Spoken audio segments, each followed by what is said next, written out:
കേന്ദ്ര സർക്കാർ തൊഴിലാളി വിരുദ്ധ ലേബർ കോഡുകൾ നടപ്പിലാക്കുന്നതിനെതിരെ KSRTC employees association Vadakkanchery KSRTC ഡിപ്പോയിൽ പ്രതിഷേധം സംഘടിപ്പിച്ചു.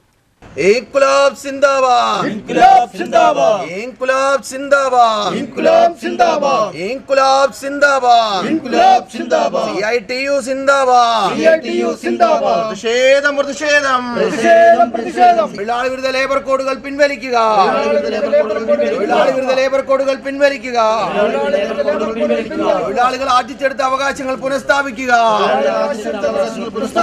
പ്രതിഷേധയോഗവും ഉത്തരവ് കത്തിക്കലും കെഎസ്ആർടിസി എംപ്ലോയീസ് അസോസിയേഷൻ ജില്ലാ സെക്രട്ടറി പി സതീശൻ ഉദ്ഘാടനം ചെയ്തു. ഇപ്പോൾ വളരെ കർക്കശമായി ഇത്തരത്തിലുള്ള തൊഴിലാളി വിരുദ്ധ ഉത്തരവുകൾ നടപ്പിലാക്കാൻ ഫലത്തിൽ ഇത് ഭരണഘടനയെ തകർക്കുക എന്ന് പറയുന്ന ലക്ഷ്യമാണ് ഇതിൻ്റെ പുറകിലുള്ളത്.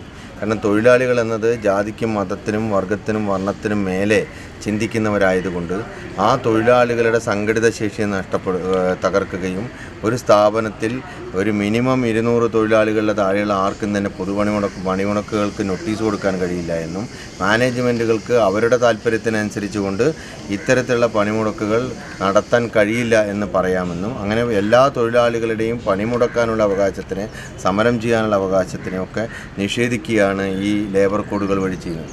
അതുപോലെ കഴിഞ്ഞ കുറേ കാലങ്ങളായി അവകാശ പോരാട്ടങ്ങളിലൂടെ തൊഴിലാളി സംഘടനകൾ തൊഴിലാളികൾക്ക് അനുകൂലമായി ആർജിച്ചെടുത്ത എല്ലാ തരത്തിലുള്ള ആനുകൂല്യങ്ങളും മറ്റേണിറ്റി ഉൾപ്പെടെയുള്ള എല്ലാ ആനുകൂല്യങ്ങളെയും നിഷേധിക്കുകയും എല്ലാം തന്നെ മാനേജ്മെൻറ്റിൻ്റെയും അതുപോലെ തന്നെ ആ സ്ഥാപനത്തിൻ്റെ നടത്തിപ്പുകാരൻ്റെയും തന്നിഷ്ടത്തിന് നടത്താൻ കഴിയുന്ന രീതിയിലേക്ക് ഈ രാജ്യത്തെ നിയമത്തിനെ ഭേദഗതി ചെയ്യുകയാണ്.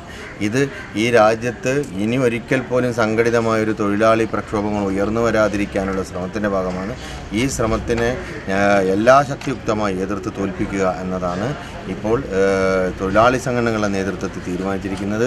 കെ ശിവദാസൻ അധ്യക്ഷനായി. Unit secretary A. സെന്തിൽകുമാർ സ്വാഗതവും വി. പ്രകാശ് നന്ദിയും പറഞ്ഞു. UTV news, Palakkad.